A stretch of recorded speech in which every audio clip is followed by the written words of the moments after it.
श्रीराघवेन्द्र प्रार्थना।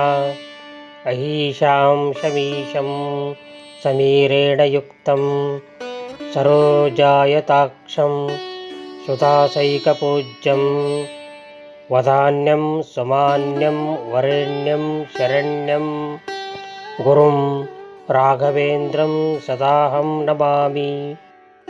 सदा मन्दहासं सुपूर्णेन्दुवक्त्रं लसच्चेलभूषं स्मरश्यातिदूरं नमत्कामधेनुं हरन्तं मनो मे अगध्वंसिनं राघवेन्द्रं भजामि।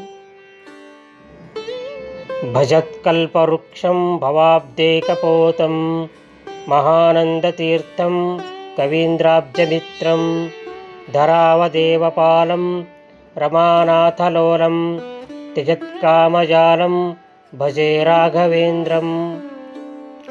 न याचे गजेन्द्रं नरेन्द्राधिपत्यं न याचे मरत्वं न लोकाधिपत्यं न जायां न पुत्रं न शिष्यादिमन्नं न भाग्यं गुरो देहि ते पाददास्यम्।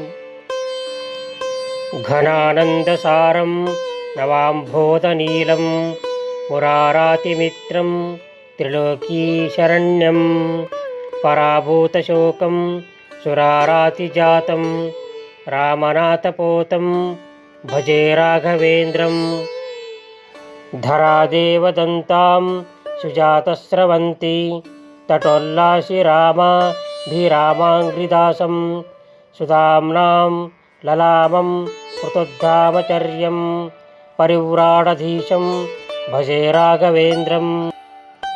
महानन्दतीर्थब्धिमीनायमानं सुगेयं सुबोधं सुलीलां सुजालं महानन्दगाढं सदा सद्विनोदं गुरुं राघवेन्द्रं भजे सार्वभौमं। भजे राघवेन्द्रं भजे राघवेन्द्रं भजे राघवेन्द्रं भजे राघवेन्द्रं। नमस्यामि नित्यं नमस्यामि नित्यं नमस्यामि नित्यं नमस्यामि नित्यं। प्रार्थना राघवेन्द्रस्य लोकक्षेमाभिलाषिणा स्वामिना रचिता सैषा सर्वाभीष्टफलप्रदा। इति श्रीगुरुजगन्नाथदासार्य विरचित श्रीराघवेन्द्र प्रार्थना संपूर्णं। श्रीकृष्णार्पणमस्तु।